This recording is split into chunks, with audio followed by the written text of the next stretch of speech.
ETF index mutual funds నేర్చుకుని stock మార్కెట్లో రాణించాలనుకుంటున్నారా? వెంటనే ఈ నెంబర్కి కాల్ చేయండి.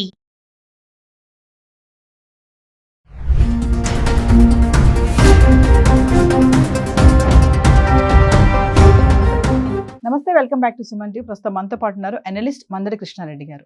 నమస్తే సార్. నమస్తే అమ్మా. సార్, ట్రంప్ తీసుకునే నిర్ణయాలు ఇటు స్టూడెంట్స్నే కాకుండా ఉద్యోగాలు చేసే వాళ్ళని కూడా కొంచెం భయాన్ని పుట్టిస్తున్నాయి.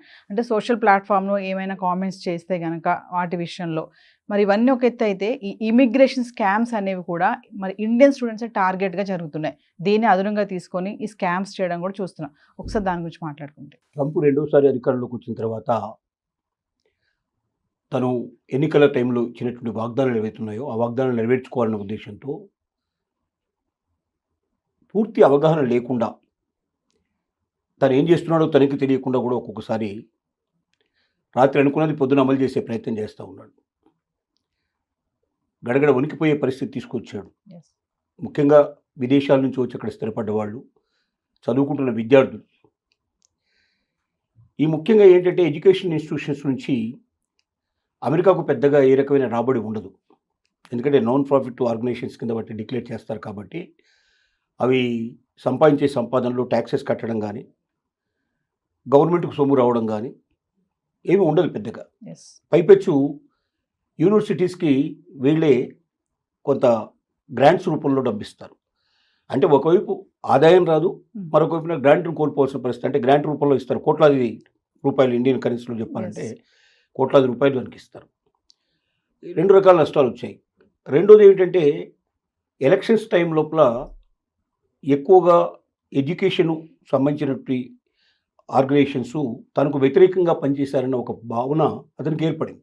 దానివల్ల కూడా ఒక రకంగా వాటి మీద ఒక కోపం అలాంటివి తీర్చుకునే ప్రయత్నం చేస్తున్నాడు. దానికి తోడుగా ఎంప్లాయీస్ కూడా, గ్రీన్ కార్డు హోల్డర్స్ కూడా ఎప్పుడు వాళ్ళ గ్రీన్ కార్డు క్యాన్సిల్ అయిపోతుందో, ఎప్పుడు ఆ దేశం నుంచి బయటకు వెళ్లాల్సి వస్తుందో తెలియట్లేదు.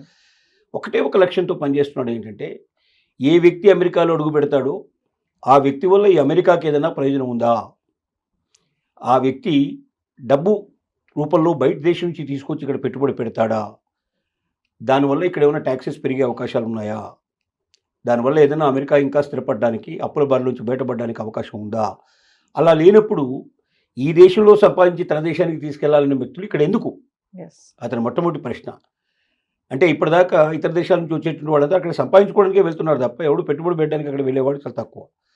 అట్లా పెట్టేటువంటి వాడు ఇట్లా వెళ్ళాడు కదా, మామూలుగా గ్రీన్ ఛానల్ నుంచి వెళ్ళే ప్రయత్నం చేస్తాడు. ఇప్పుడు ఏదో గోల్డ్ కార్డు ఏదో పెట్టాడో గోల్డ్ కార్డు కొనుక్కొని వెళ్ళేటువంటి వాడు చాలా వరకు పెట్టుబడి పెట్టడానికి సిద్ధపడేటువంటి వాళ్ళే.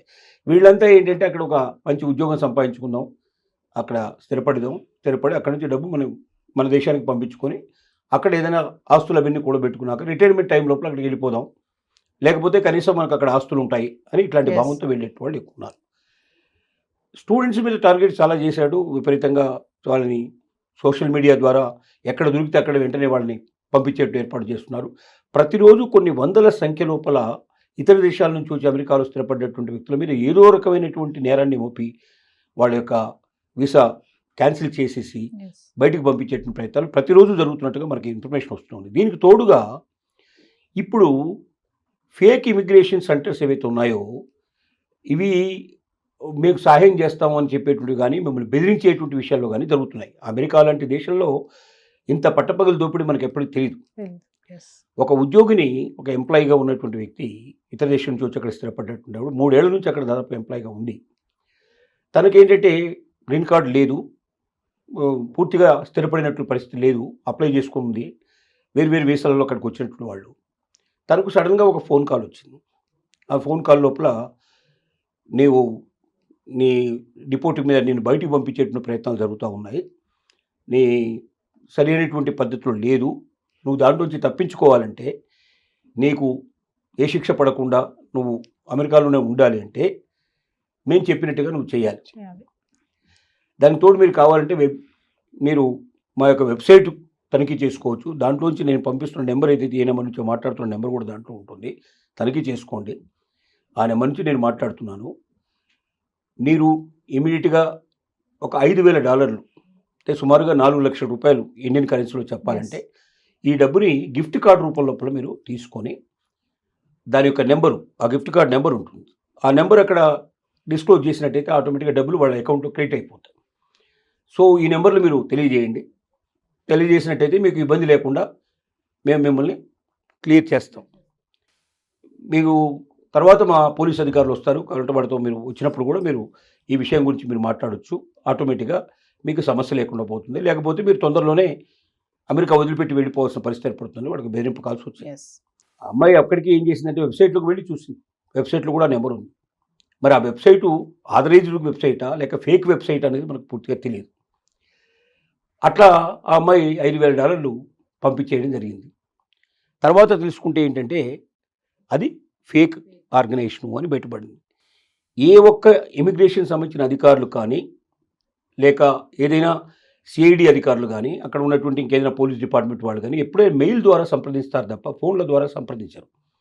మెయిల్ ఆథరైజ్డ్గా మెయిల్ ఎక్కడి నుంచి వస్తుందంటే ఆ యొక్క గవర్నమెంట్కి సంబంధించినటువంటి ఆథరైజ్డ్ మెయిల్ నుంచి వస్తుంది.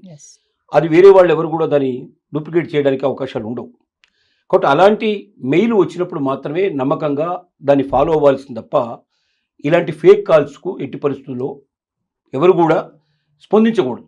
మనం చెప్పగలిగేది కూడా మన భారతీయ విద్యార్థులకు కానీ లేకపోతే మన దేశం నుంచి వెళ్ళి అక్కడ స్థిరపడ్డ వాళ్ళు కానీ ఎట్టి పరిస్థితుల్లో మీరు ఇలాంటి ఫేక్ ఆర్గనైజేషన్స్ మీకు ఫోన్ చేసినా మీరు భయపడాల్సిన అవసరం వెంటనే మీరు పోలీస్ డిపార్ట్మెంట్కి ఇన్ఫర్మేషన్ ఇవ్వాల్సి ఉంటుంది.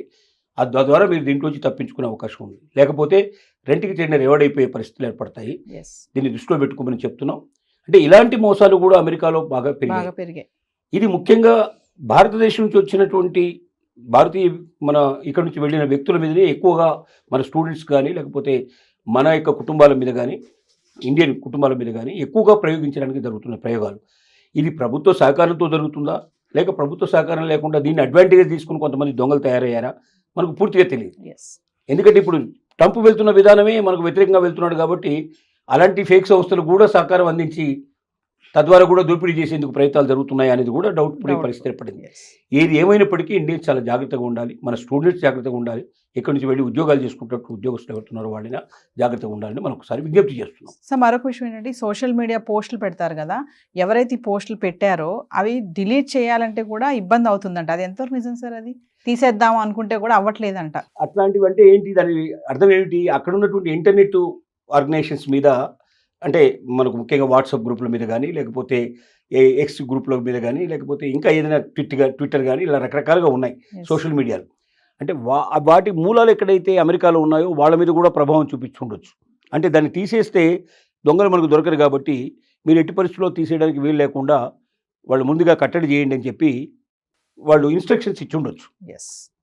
ఒక ప్రభుత్వం ఇన్స్ట్రక్షన్ ఇచ్చినప్పుడు ఆటోమేటిక్గా దాన్ని పాటించాల్సి అలా జరుగుతూ ఉండొచ్చు అని అనుమానం. Thank you sir.